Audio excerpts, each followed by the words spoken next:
रात थी। चांद आसमान पर गोल चमक रहा था।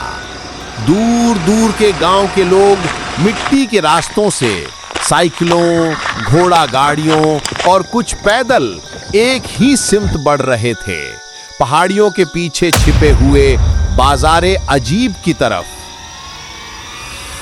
कहा जाता था ये बाजार साल में सिर्फ एक रात खुलता है। इस रात इंसानों और जिन्नात के दरमियान कोई दीवार बाकी नहीं रहती। दरवाजे पर लिखा था, जिन्नों का बाजार सिर्फ बहादुरों के लिए। अहमद ने आहिस्ते से पूछा, यही है वो बाजार? शकील बोला, हां, लेकिन दादी कहती थीं यहां इंसान सिर्फ खरीदने नहीं, खुद बिकने भी आते हैं। अहमद के कदम लरज गए। अहमद ने चारों तरफ देखा। जिन्नात, बौने और अजीब मखलूकात चीजें बेच रहे थे।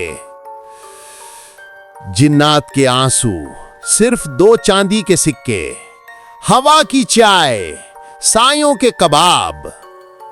शकील बोला, यहां सब कुछ असली नहीं होता, पर जो खरीदेगा उस पर असर जरूर होगा। फिर वो एक नीली रोशनी वाले स्टॉल के पास रुके। एक बूढ़ी जिन्ननी बैठी थी। उसने कहा, क्या चाहते हो बच्चे? याद, खुशबू या किस्मत बदलने का सौदा? अहमद ने डरते हुए पूछा, किस्मत बदलने का सौदा? जिन्ननी हंसी। जो इंसान अपनी किस्मत बदलना चाहे, उसे अपनी सबसे कीमती चीज देनी पड़ती है। और वो क्या होती है? कभी यादें, कभी साया, कभी दिल। शकील ने अहमद का हाथ पकड़ा, चल यहां से चलते हैं। मगर अहमद की नजर एक छोटे आईने पर रुक गई। आईने में उसका चेहरा मुस्कुरा रहा था, मगर वो नहीं। जिन्ननी बोली, ये आईना वो दिखाता है जो तुम छुपाते हो। देखना चाहोगे अपनी असली सूरत? अहमद ने सर हिलाया। आईना धुंधला हुआ। फिर अहमद का अक्स बदल गया। चेहरा काला, आंखें खाली, लबों पर खूनी मुस्कुराहट। अहमद चीख उठा। जिन्ननी बोली, यही तुम्हारा अंधेरा है, सौदा मुकम्मल हो गया। अब अहमद के हाथ में आईना था, मगर उसका साया गायब। शकील दौड़ा। साया खरीदा जाता है, ऊंची बोली लगाने वाला जीतेगा। किसी ने चीखा, 3 चांदी के सिक्के। दूसरा बोला, 100 साल की उम्र के बदले। शकील चीखा, रुक जाओ, वो मेरा दोस्त है। मगर कोई न रुका। शकील भागता गया।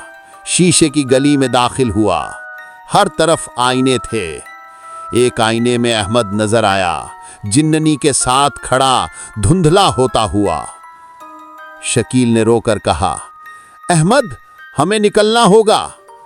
अहमद बोला, मैं नहीं जा सकता, मेरा साया बिक गया है। जिन्ननी की आवाज गूंजी, जो एक बार बाजारे जिन में आ जाए, वो या सौदा मुकम्मल करे या जान दे। शकील ने चलाकर कहा, मेरा साया ले लो, अहमद का वापस दे दो। जिन्ननी ने आंखें बंद की। क्या तुम जानते हो, साया ही इंसान की पहचान है? शकील बोला, हां, लेकिन दोस्त इससे कीमती है। जमीन पर दायरा खिंचा, धुआं उठा, दोनों के साए बदल गए। अहमद का साया वापस आ गया। शकील का साया धुंध में तहलील हो गया। जिन्नों की आवाज गूंजी, वक्त खत्म, बाजार बंद हो रहा है। अहमद अपने गांव लौटा, मगर उसके दिल में एक खला था। रात को उसने अपनी दीवार पर साया देखा। साया शकील की शक्ल का था और मुस्कुरा रहा था। शकील? साया बोला, दोस्त तो गया नहीं, बस जगह बदल ली है। कहा जाता है, जब चांद पूरी तरह रोशन हो तो कहीं पहाड़ियों के पीछे बाजारे जिन का दरवाजा दोबारा खुल जाता है।